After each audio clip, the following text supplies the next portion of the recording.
Can you tell by the examination of a bullet whether it has been fired by a clean gun or by a foul gun? Yes, sir.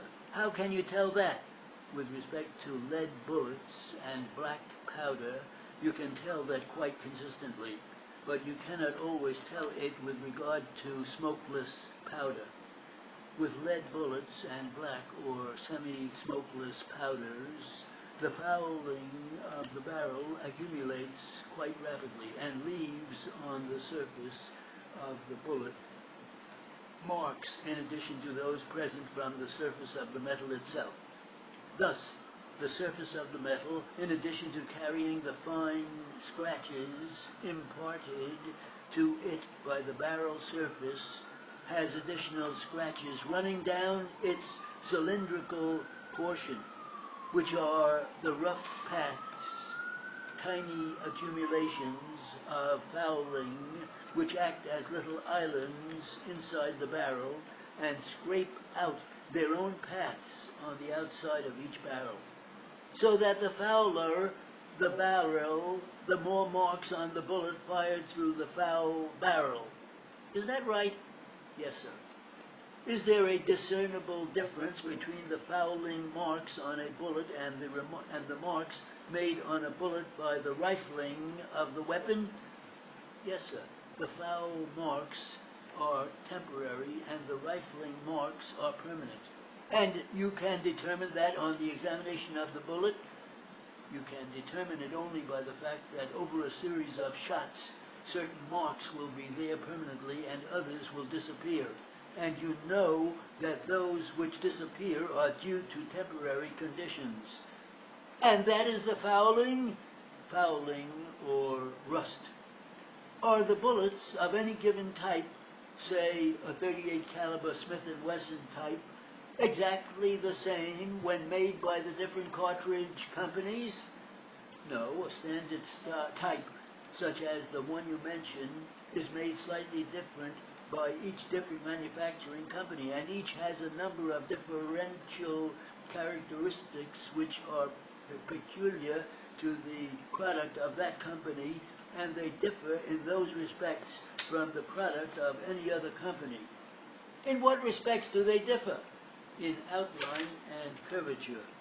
By curvature, I mean the curve of the bullet on the nose may differ. The overall length may differ as well. These differences are slight but distinctive. They may differ in diameter by thousandths of an inch, but that would not make any difference, of course, in their final identification. They differ in weight by a few grains. The lowest weight for this size is 145 grains, and the highest 150 grams, or grains. The difference in the width of this cylindrical bearing surface above and below this groove, which is known as the cannelure or grease groove, may be seen in magnification.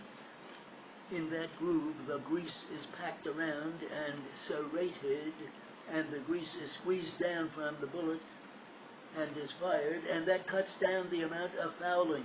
Without that grease, the fouling would accumulate much more rapidly than it does. Bullets fired from a .38 caliber Smith & Wesson, irrespective of the make of the bullet, are known as .38 caliber Smith & Wesson type? Yes, sir.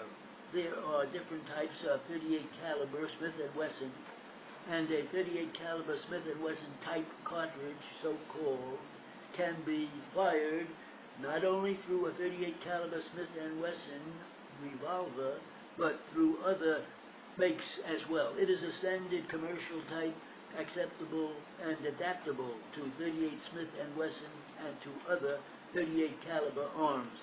I show you these bullets which are in evidence, and I ask you whether you have ever seen those bullets before.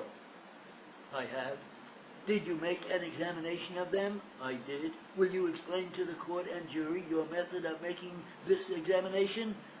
First, I wanted to ascertain the make of the bullets and the type, so I weighed them and measured them. What did you weigh them on, and what did you measure them with? I measured them with a micrometer caliper.